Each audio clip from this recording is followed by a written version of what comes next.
Welcome, everyone, to the first podcast interview segment, whatever you want to call it, of Phonica Media. You have right here before you the first release we've ever done. That is not me. Uh, Welcoming to the stage, Jude Duane. Hello. So, Jude is somebody that I've known for a good amount of time now. I met him at school while we were both getting our bachelors. He is an incredibly talented, experimental, classical, electronic composer, and his subject matter tends to be very much in or his music rather tends to be very much in the conceptual realm. Jude, can you describe for me what kinds of subject matters interest you? I think I'm very interested in a couple of things. I remember when I was in school, my previous instructor, Professor Nathan May, talked about my music as relating to the idea of cultural memory, which I think is something that is a factor in some of my work. The idea of cultural memory and how different people interact, the intersection of culture and memory, how people process that. If you were to ask me this question now, I'd say my interest tends more towards concepts that relate to information. I work as a professional archivist, and so I think that has a lot of influence on the concepts that I work with now, especially the idea of information. Information is everywhere. People use it in many different ways. And it's something that I don't think is as well understood by many people as it could be. So for those factors, I think that it presents an interesting subject to make the conceptual basis for art. When you say that, and we're going to get into other questions I specifically have about the album, but when you say, which by the way, in case people don't know, the new album is The Art of Dying. It's by Jude. You can check it out on Phonica Media's Bandcamp page. We did a little ad campaign for it on the YouTube channel, so hopefully if you're following us, you know. But the album link will be down in the description. So, getting back to what you were saying, when you say that people don't understand information as well as they could, what do you mean by that? How do you think they don't understand it as well? Well, I think that in particular, I think a thing that's poorly understood is the power of information. Information can be controlled and manipulated in many different ways. I know this has been something of a hot topic over the past couple of years, especially as it relates to political discussions and things like that. Social media, political campaigns, how information can be used to make people believe things that aren't necessarily true, how information can be used to manipulate people into doing things. And my work doesn't necessarily explore those sides of it, although it totally could in the future, but is more interested in the general idea of information as power and how that information can be controlled. Like I said, it can be controlled for political purposes, but it can also be controlled for other purposes, personal, artistic, things like that. How do you, and maybe this can dovetail into starting a discussion on The Art of Dying, how do you feel like you use information in your music? I think my music focuses on the manipulation of information, particularly as of late, as of the recent work that I've done, including The Art of Dying. speaking to The Art of Dying specifically, there are a lot of elements of that piece where it's taking samples of things and heavily manipulating them so that the sounds themselves are completely unrecognizable from what they were. Like, for example, there is a particular sound in the piece that is actually derived from an earlier composition of mine. And the sample is derived by taking a small piece of the sample, less than a second long, and then using a tool called pulse stretch to create an extremely long version of the sound, stretching that hundreds and thousands of times as long as it was. And in creating that stretching, you emphasize parts of the sound that would not be perceived otherwise. And then what's being done in addition, so that sound then has heavy chorus settings put on it. And those chorus settings are gradually altered over a long period of time. So you have a transformation of information over the period of time, in the sense that the sample is going from one state to a different state. And you have multiple versions of this running at the same time, multiple copies of this sample that are running at the same time, that are set at different pitches and are going at different rates. So you're combining these different elements and you're creating an entirely new thing that did not exist previously within the sound itself. But it's merely taking elements of the sound that already existed, and focusing on different parts of them and emphasizing those parts. And in the process, you completely transform it into something else. So would it be fair to say that one of the powers of information is its ability to be transformed and manipulated so easily? Absolutely. As I've said, this idea has been featured a lot on the news, but this can also be used in, let's say, less nefarious ways. A lot of advertising, a lot of PR work is based around this idea of manipulating and transforming information. It even has a term. It's called spinning, where you take things that happened and you have to spin those things in a way that is more beneficial for whoever you're representing. So, for example, if someone you're working for says something that perhaps does not paint them in the best light, then you can spin that information and emphasize different parts of what's being said. So then you can emerge with something that is better for whoever you're representing. So I do think that's important, and I think that's something we see a lot in our society. And I think it's even more important than ever for people to be aware of how information is a major part of their lives, how they deal with information every day, and they deal with situations where people are attempting to manipulate information somehow for their benefit. There's a fact that I like to recall about Tic Tacs, that Tic Tacs advertise themselves as being sugar-free. In reality, it is like 98% sugar. And the reason that they're able to advertise as being sugar-free is that the amount of sugar in the Tic Tac is less than half a gram, which means that according to official statistical purposes, it is considered sugar-free.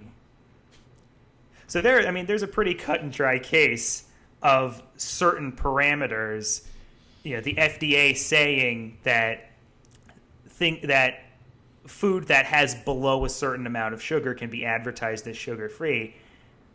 And we see that transformed into something that's very clearly misleading, but can technically be true based on the information once you break it down. But still, the way that it's advertised is very misleading. I didn't know that about Tic Tacs.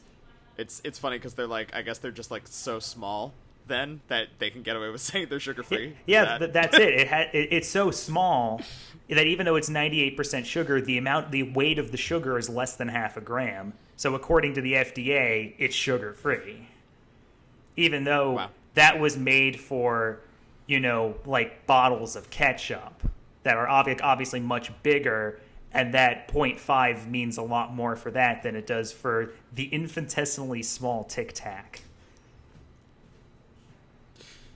So I want to circle back to the point you made about Paul stretching one of your samples. And I wanted to check, because I listened to this a few times, the Art of Dying, but I listened to it right before we got on, just so it was fresh in my mind. And what is the sample that you're talking about? Was that the sample that kind of sounded like a choir?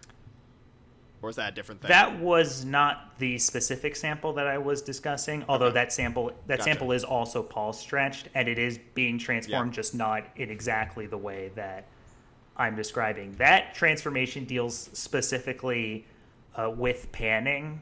You have two different versions of the sound that are playing at the same time. You have one of them that's a certain pitch and one of them that's very slightly lower, so there's kind of like a flutter difference between the two. And the idea is that the pans are repeatedly crossing each other, and as time goes on, those pans get faster, and they kind of gradually circle each other until eventually they're both right down they both hold right down the middle, and that's the entire transformation. And that lasts about 3 minutes. So, just based off of that, there's a bunch of stuff to talk about. One of the kind of larger issues that I was interested in your take on, when you talk about the processes that you use on sound files and the kind of technical effect that you're going for, how do you find that crosses over into an emotional or conceptual experience of the piece? Do you have any thoughts about the connection between the technical and the conceptual? Yes. So I am a big proponent of the fact that everything in the piece comes from the concept.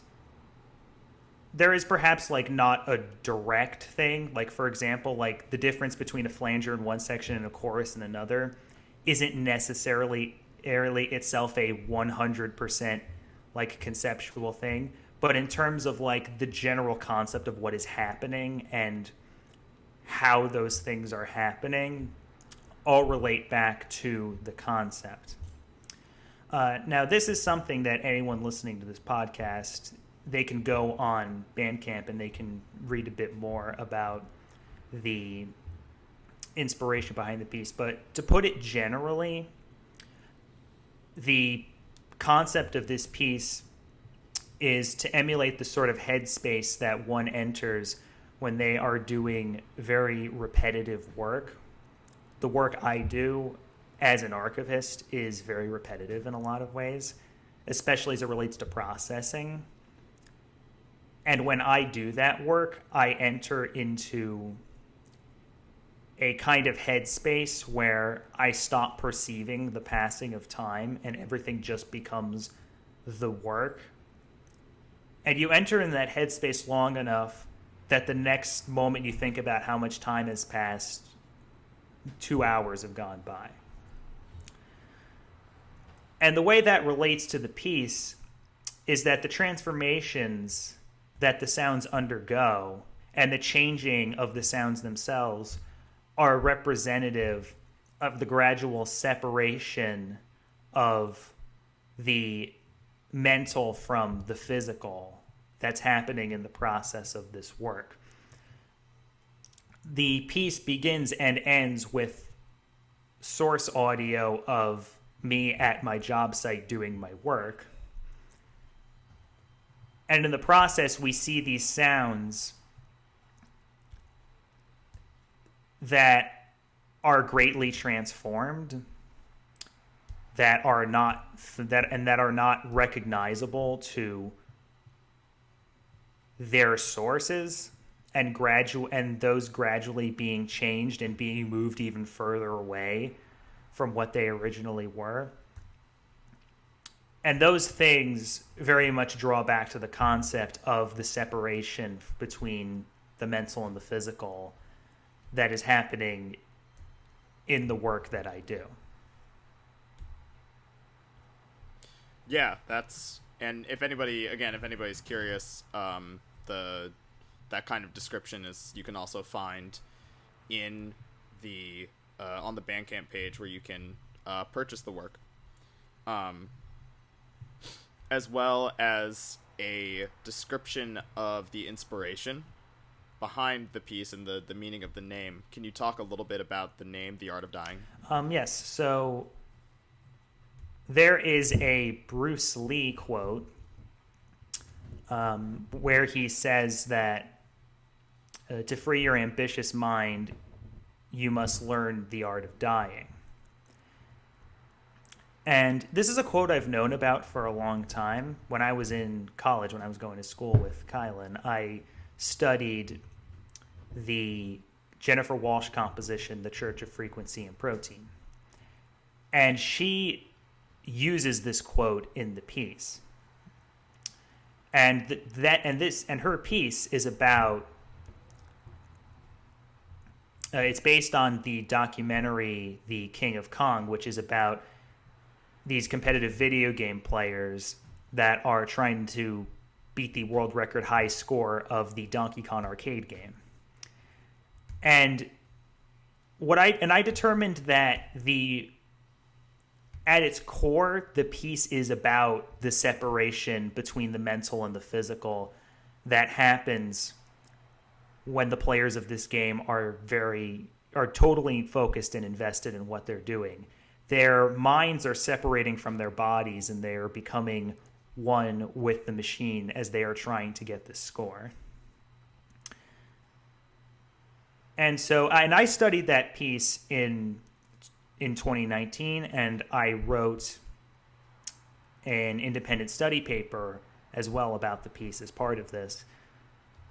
And then in 2023, this year, I began working for the Gale Company as a collections processor.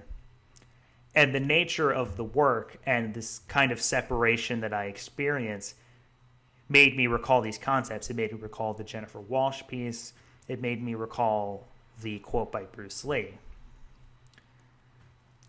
And I felt it was interesting that there was this piece that I had studied a long time ago that I now had a completely new perspective about by virtue of doing this work and experiencing that separation and understanding it in a way that I didn't before.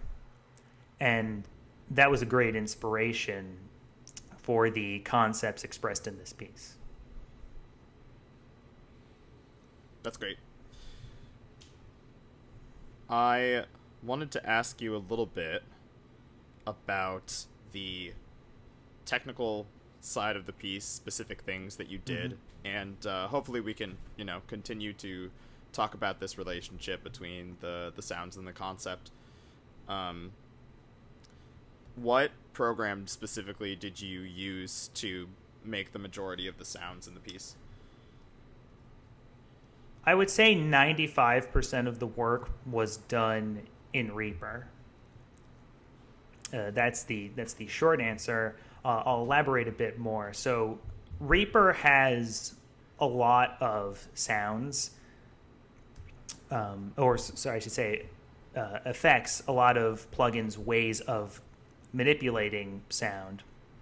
And I have access to even more of them over the years by virtue of owning a number of DAWs, owning various music tech software, and that automatically getting added to the Reaper software. And so for this piece, I very much took full advantage of the things that I had available to me. Like, for example, I took full advantage of coursing. I took full advantage of flanger. I took advantage of EQing.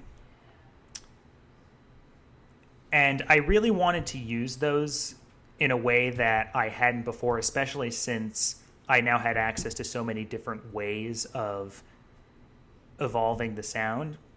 And so technically, the piece was very rooted in taking full advantage of those effects to the best of my ability.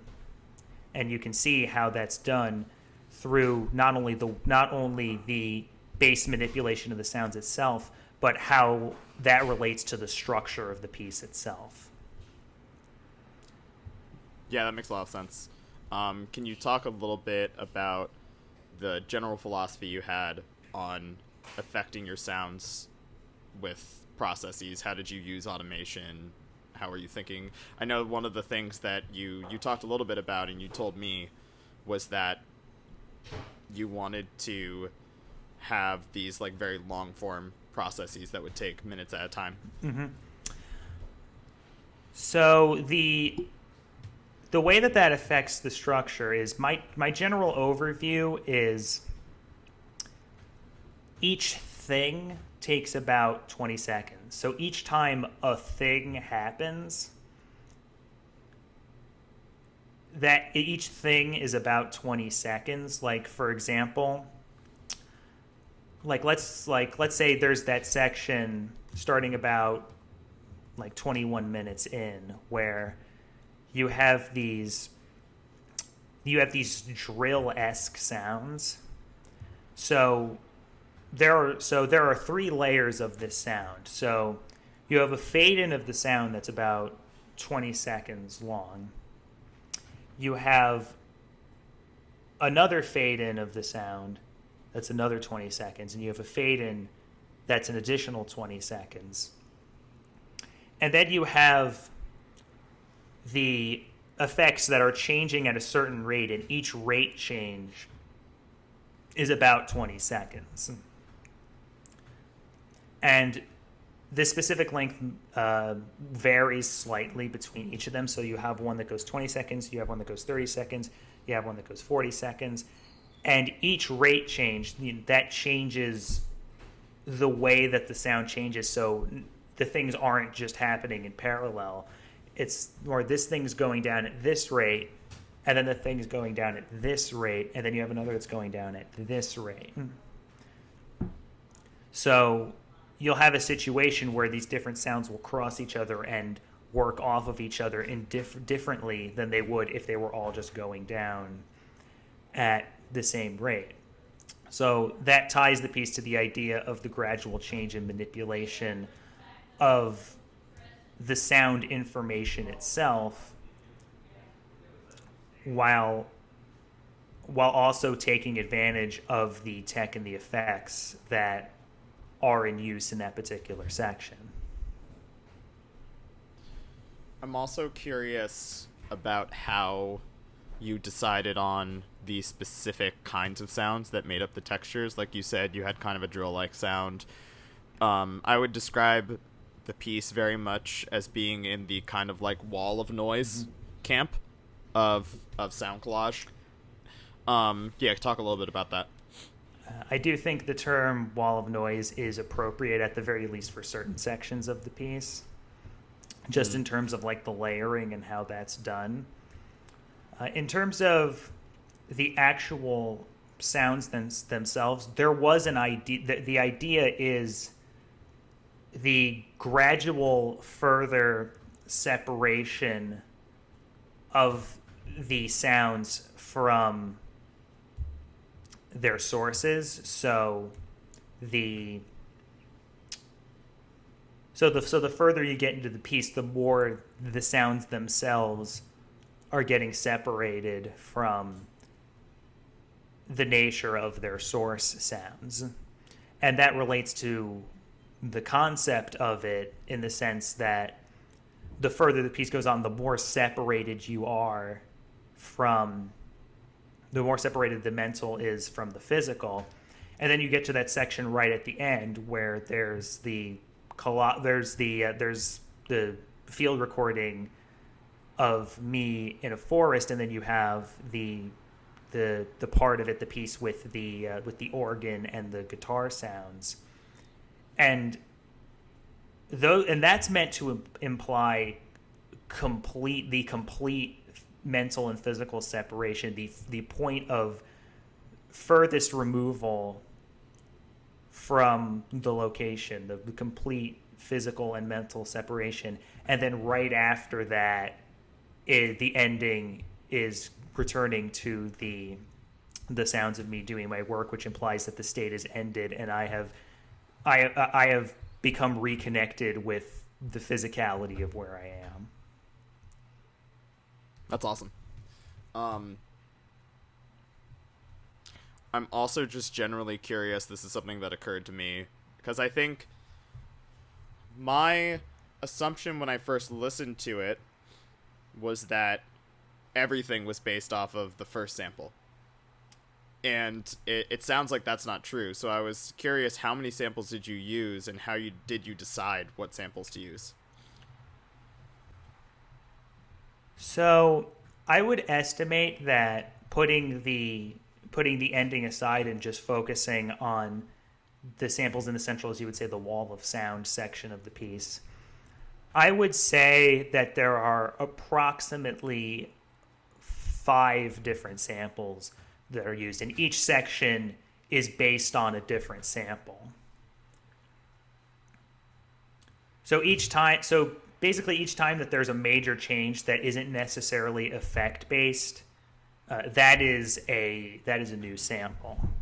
And in terms of how I got the samples, it was a bit of a mixed process. Now, like I mentioned the pulse stretched portion earlier, which was from part of an instrumental section from a previous piece of mine. Most of them were field recordings that I sourced, that I had sourced relatively recently. The one exception of this is the forest sound that has no effects on it, and that recording was made in 2021, actually. But the other ones are more recent and were things that I gathered on my phone in my regular life. So in that sense, there wasn't necessarily an active effort of, I'm going to go out and get a sound and I'm going to use it in my piece. It was more of allowing myself to cultivate sounds that I found interesting over a longer period of time, and then combing through those sounds and finding little musical coincidences that would be useful or would sound good with effects on them, or things that had elements that could be emphasized in putting those effects on them. Do you find it important at all that the sound sources came from your daily normal life? Hello. Hello. Hi, Katie. Sorry. I would say that that wasn't necessarily something that was a focus at the time. Although I definitely think that there could be a connection there between like the nature of the piece itself and the separation of the mental and physical, because in the sense that it is daily life based, there develops this very stream of consciousness idea to it, in the sense that the sounds themselves, if there is a separation between the mental and the physical, then the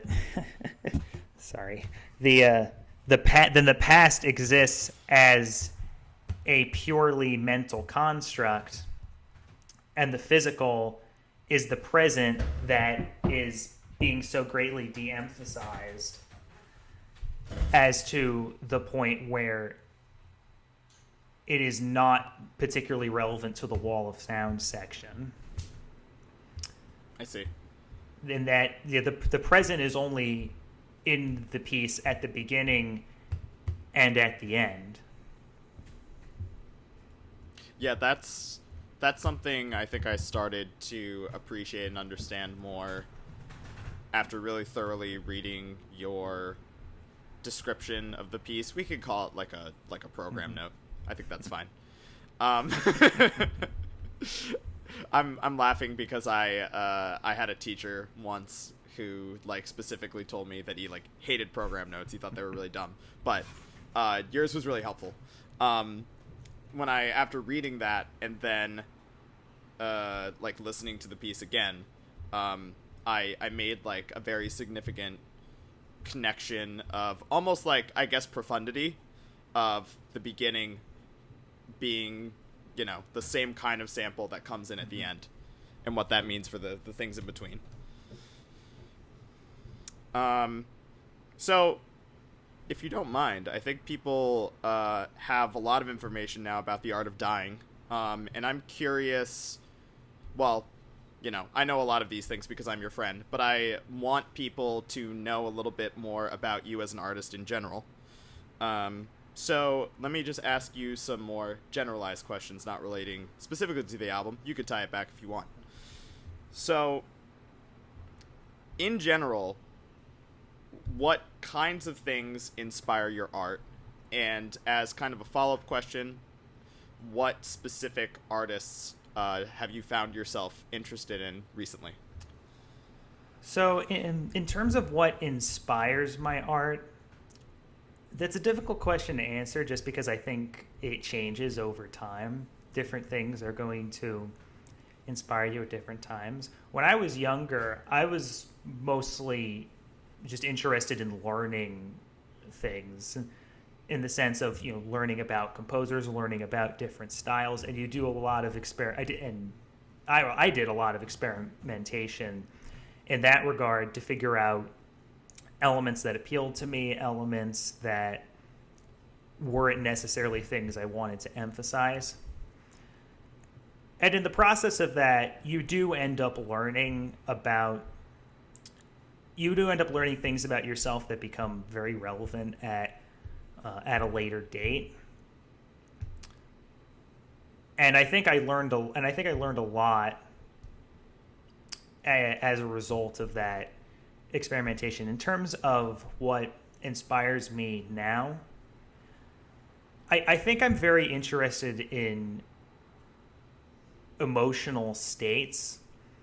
Now you're of course you're aware of this because I had this piece played at one of your shows, but I was going to mention it. I wrote a piece, Natsukashi, for one of Kylan's shows, and that piece and Art of Dying, I think, are similar in the sense that they use similar practices, but in a broad sense, they're also similar conceptually, that they are exploring different mental states. Natsukashi is exploring the idea of Natsukashi, which is a Japanese word that relates to a yearning for the past, and that piece was exploring the nature of that yearning and its origins, which I interpreted as being from a place of dissatisfaction with the present. Whereas the Art of Dying is focused on this separative, almost Zen-like mental state where you are in total focus on something and the things around you are not of any particular note in your brain. And in terms of the artists that have been inspiring me lately, I'd say that the biggest influence in terms of both the Art of Dying and Natsukashi is Hiroshi Yoshimura. And for those of you who don't know, Hiroshi Yoshimura is a Japanese ambient artist. He's been compared to Brian Eno in some circles, so that might give you a sense of some of the work he does. That's fair. But I feel like Yoshimura's work is in a sense it is in a sense exploring. It explores nature in a sense, which is a bit of which might help to showcase some of the certain elements of the art of dying. For example, that part that does take place out in the forest. But I think there is a more general vibe of I wouldn't necessarily describe it as contentment, but more of a oneness with the self that I think is important to both the art of dying and Natsukashi. And so in terms of major artists, I would describe him as the biggest inspiration. In terms of the actual aesthetics of the sound itself, I would say that Nathaniel May and, you know, not to come off as flattering, but you are the biggest influences in that sense, because, you know, by virtue of the both of you, I was able to learn a lot about the very tech that I took advantage of in this piece. And both you and Nate explore that tech and use it in not necessarily the same ways that I'm using it. But I'd say that my push to learn about that tech so that I could use it here was very much inspired by the work that both you and Nate have been doing. Yeah, if anybody is curious, I mean, I don't need to plug myself. Jude just did it for me. But if anybody's curious, Nathaniel May, Nate May's music is just really incredible and cool. I think the most recent thing he did, he wrote a piece for the second time, I believe, for this like really interesting interactive like piano software, where like it's like an instrument specifically designed. Did you hear about this from looking at his Facebook Yeah, I page? think I know what you're talking about.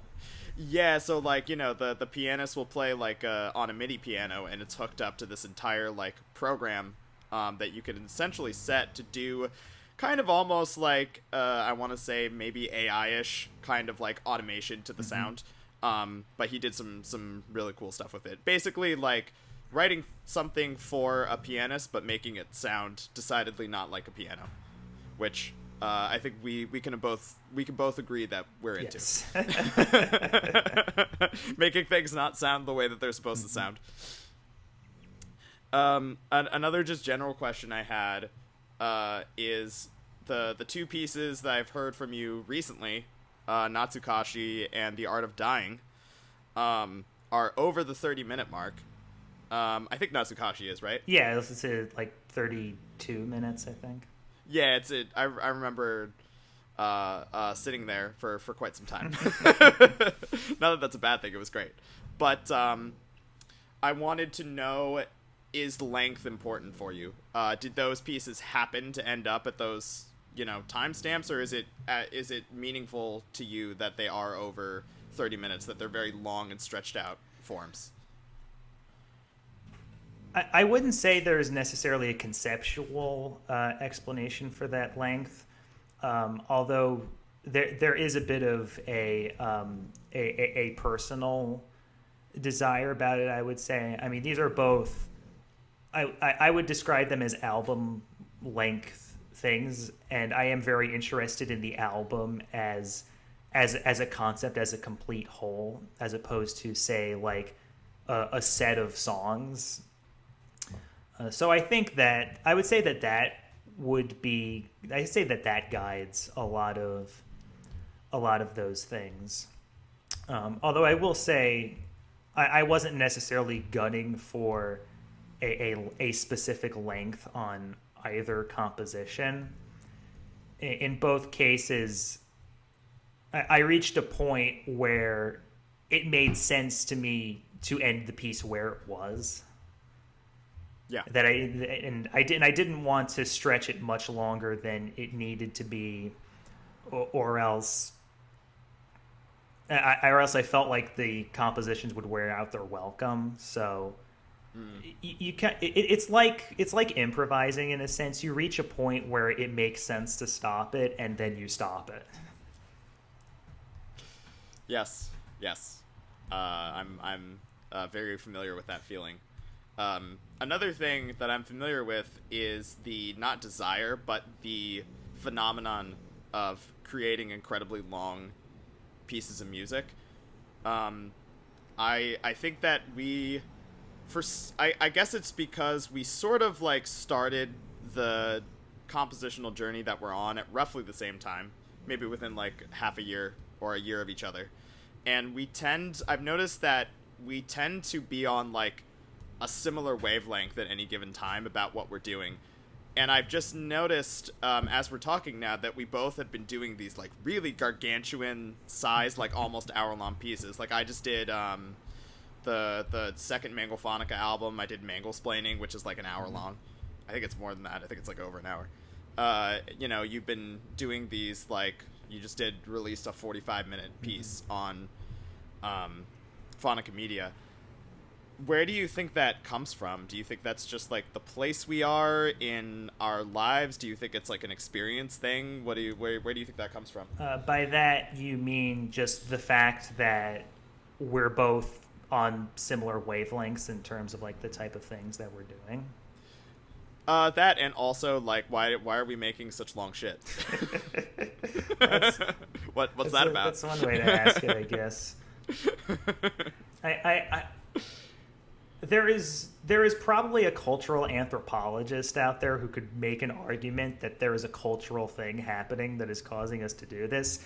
But in terms of just like one-on-one, you and me, why we're doing this, I think that because we are very close musically, we perform together a lot. I think we both influence each other in ways that are perhaps not obvious on first glance. Like in a sense, you and I create like very different music in the sense that like the work I do, if you put like the work you do as Mangophonica and the work I do, if you just put them right next to each other, aesthetically there are differences there, but although I have found that recently I've been making very Jude-like things. I'm working on something right now where I'm like, this is like almost a Jude Duane piece right now. Well, see, we're influencing each other then. Yeah. And right. I think that's just a sign of our mutual respect for each other. Yes, that's true. I do respect Jude Duane. And I respect Kylan Hillman. Yeah, so to that point about length, and this is not just piece length, this is also section length, because, one thing that I appreciate about The Art of Dying is that it's very easy to... It's not always, like, easy the point at which you got there, but it's easy to understand when you're in, like, a new section. Which is something that I kind of enjoy in my music. I don't like to, even if the sounds are aesthetically noisy or like weird or whatever you want to say, I enjoy like feeling like I'm not confused and know where I am. How do you know when it's time to stop a process and move on to the next thing? Well, the Art of Dying made it a bit easy for me in the sense that the processes kind of reached their end point, for lack of a better term. Like, say I'm taking like a flanger sound and like gradually changing the bit rate. At some point, you're going to get to a point where you can't change the bit rate anymore. And then you either have to do something else with the sound or start a new section. And the nature of the Art of Dying processes made it so that every time that, like, say that happened where I reached a point where the process reached a point where I could not change it, at that point it made sense to move on to the next section rather than Just like, oh, I guess I'm done. Yeah. I mean, I don't want to boil it down. I'm reluctant to boil it down to that, but there is kind of that sense of okay, I think it's time to move on. Yeah. One of the things that so I'd say one of the more interesting listening experience I've had is listening to some of Sarah Henney's music, because their music is also very interesting in gradual processes and them changing over time. And the thing that I always notice with those pieces is when you're there and you're listening to them, it can be a bit difficult to perceive how the sound is changing. But let's say you're listening to an audio recording and you go from like 3 minutes to 7 minutes. There's a definite change in the sound. And that's like one of my favorite things about their music. And that's something that I have sought to emulate in what I do. Well, if it makes you feel good, there were basically every section in The Art of Dying, I had a moment like that where I was like, when did this happen? Because there are literal moments during the piece where like you can't tell what you're changing or what's happening. And then you're 3 minutes or even 5 minutes ahead and you're like, oh, this is like way different now. It's a bit of a scary thing because when you're there and you're writing it, you just kind of have to trust that it's going to work. Because like even if you know how the process is changing, like you said, it's not always clear like when you're there and listening to it when it is, and there's only at a certain point that you snap and you're like, oh, that's changed. And so there comes a point where there becomes like a trust between me and the listener that they're gonna get to the bottom of it. And I'm very glad that you were able to reach that point. Yeah, I mean, it definitely, I think one thing I just want to add as my own analysis of the piece is that the process of listening to it engages with the subject material, that listening to these sounds very slowly change over time to an almost glacial level puts you in this zen-like state where your mind kind of like it wanders or it's thoughtless, and then you kind of like snap back sometimes and it's like, oh, things are different now. Yeah, I had a moment when I was performing Natsukashi at your event, like right towards the end of the piece, and at least when I was sitting there, like right as the piano section came in, I had this really like big like zen moment where like I could feel like I could feel my own heartbeat, but like it was like super powerful, and it felt like right at the end that like I had burst through something to achieve this like complete zen. And I'd say more than anything else, both my experience and your experience discussing reaching zen is indicative that I have succeeded as it relates to the technical and conceptual elements. Yeah, it's a very what one of my composition professors would call a mature work. It does what it sets out to do very handily, and says something very emotionally and artistically meaningful and valuable. Which is I probably don't need to tell the audience is very high praise, even though it was said in a very academic way. Thank you for your high academic praise. I greatly appreciate it. This is something that I'm just personally curious about,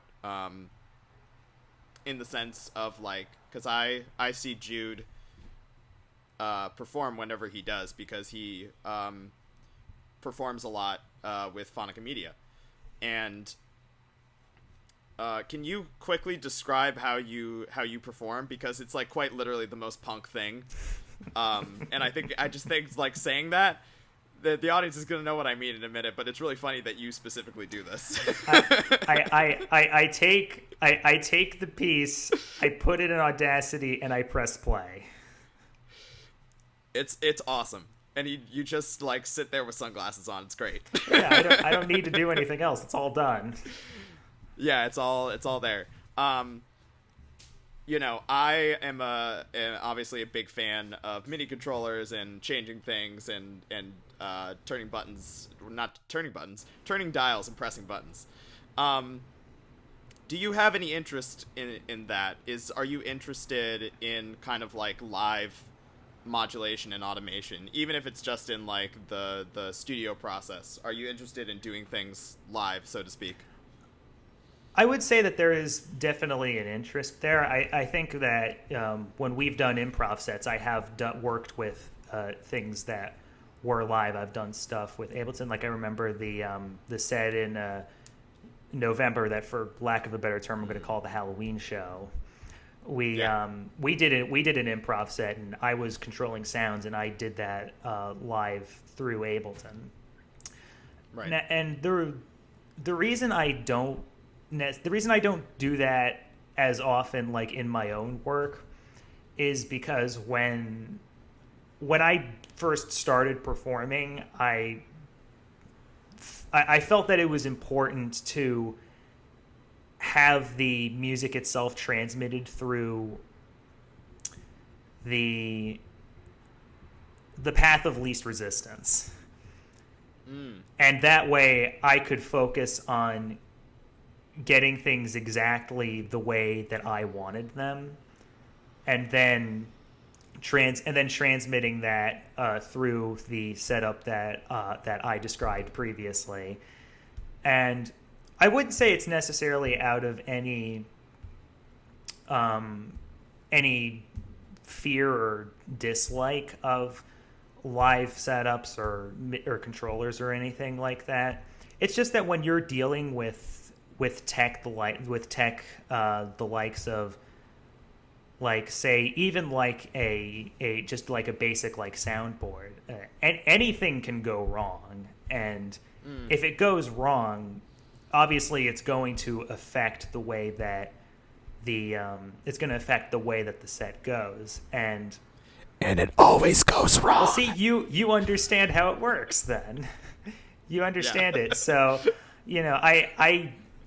I would prefer not to deal with that. I think, like, even in the most recent show, I remember I got there and we had some problems at first because when I was doing Natsukashi, because Natsukashi has panning in it, and the setup was mono, and I think it took like 10 or 15 minutes for us to figure out what the problem was, and we eventually fixed it, and everything went fine. But I mean, like, imagine if something else went wrong on top of that. Like, it could have been, it could have taken something that was already a bit stressful and just make it more stressful. So when I perform live, I just try to avoid like stressful things, and the easiest way to do that is to just run the sound file, and that way you get the piece exactly the way you want it, and you don't have to worry about any of that stuff. But in terms of like the future, I would be open to doing things like that. I would just need to figure out how best to fit it into the concepts that I decide to work with. Yeah, that's that actually makes a lot of sense. I think you, without necessarily meaning to, I think you do make a very good case for just pressing play. That's great. But the last question, this is the last question I'll ask, and this is another personal curiosity of mine. This will be the last one because the interview's getting kind of long at this point. But well, first of all, this is kind of a quick question. When was the last time that you wrote for acoustic instruments? Because I know that that's something that's been a big part of your career up to this point. So in February, I was entering a contest, basically, and they wanted you to submit an orchestral work, and I didn't really have any orchestral works. Well, I mean, I had a couple of orchestral works, but nothing where I was totally in the sense of, yes, I would be willing to send this to someone. So then this is not something I would recommend people do, but I wrote a piece specifically for the contest. I've Also, before you go out and do this, you have to understand, anybody who's listening, Jude writes pieces like really fast. Don't spend like a month doing this. Yeah, I think. Continue. I think I wrote a 10-minute orchestral piece for them, and it took me like a week. Yeah, like if it's that easy, that's fine. Otherwise, don't do it. Yeah, this is like I worry that I might make this sound like easy to do. It's really not. It's not. But yeah, I wrote a piece I wrote an orchestral piece for them, and I sent it in, and I did not win the contest. But it's okay, because it was kind of a precursor to the sort of conceptual stuff I was doing with The Art of Dying, because also in that piece, everything related to the concept. The piece was called Somewhere Underneath the Golf Course, and it was based on the fate that... let me ask you, Kylan, do you know anything about the MGM Music Library? No. Okay, well, you know what MGM is, right? The film company. They made a lot of musicals. Right. Okay, so they produced a lot of music for these musicals, and they produced a lot of sheet music for the musicals. So that sheet music had to be kept somewhere. So in 1928, MGM created the MGM Music Library to hold all of that music, and the collection grew eventually to become the second largest music library in the United States, and it housed pretty much everything that MGM ever made in terms of music. It housed full scores, it housed lead sheets, it housed short scores, it housed parts, it housed reference scores for the composers who worked for MGM. And this collection, it kept growing as MGM continued to produce musicals. And then in 1969, some new management took over at MGM. And long story short, they decided that the MGM Music Library was a waste of their money. So they decided to close the MGM Library. And you want to know what they did with all the music? They threw it out. It was awful. Why? Why would they do that? The funny thing about it is that incident actually, it made people so upset that it spurred a lot of the film preservation efforts that continue to exist to this day. So in that sense, it had a positive impact, but in terms of the loss of the things themselves, obviously not great. The only parts of it that survived were most of the short scores, which were preserved by MGM, not for any preservation reason, but just for copyright reasons, so that they could legal reasons, so that they could maintain copyright on their films and on the music itself. And a lot of these short scores aren't complete, but it's enough information that some people have been able to reconstruct a lot of the things. And there's actually a lot of groups today, like the John Wilson Orchestra, that specialize in performing these scores. John Wilson himself reconstructs the scores, and then he arranges it for his band and he plays it, and that's awesome. What he does. But the piece itself centered around that loss, the idea of that massive loss of information that occurred. I'd say that was the first piece that really took advantage of the fact that I got a degree in archiving, and so for all those reasons, I'm very proud of it in a lot of ways, even if I lost the contest. But so the short answer is that is the most recent piece I wrote for acoustic instruments. I used to do it a lot more, but that started to pull back a lot in 2020 on account of the COVID pandemic and acoustic performance not really being a thing. And that was the point where I started working with Nate May and getting into the electronic music scene, which of course, as you know, I still continue to very much be involved in, and I think I've gotten a lot better at over time. Do you have any? Are there any plans to kind of do more acoustic pieces or do electroacoustic pieces in the future? The short answer is I would have to find people who are willing to do it, but Yeah. in terms of like the idea of it, I'm totally open to it. There are contests that I'm eyeing up and seeing, like trying to go through what I've written just to see if if there's something that I could do something that I could do with that might be interesting. But again, it's going to depend on both like the people themselves and the contests and my ability to produce a thing and come up with a concept for it. Any projects that you have planned for the future in general? Yes, so I've been exploring a number of concepts. In terms of things that exist, I have a partially complete album that I did a fairly significant amount of work for in from late February to late March. The reason that album isn't released is because I didn't finish like the cornerstone end of the album piece that I wanted to do for it. And right now I'm considering options for the rest of the material. I have a little under half an hour of material for it. Right now it's about the same length as Unknown Late 20th Century was, which is, for those of you who don't know, that's the first album I released. And that's it. That was in 2021.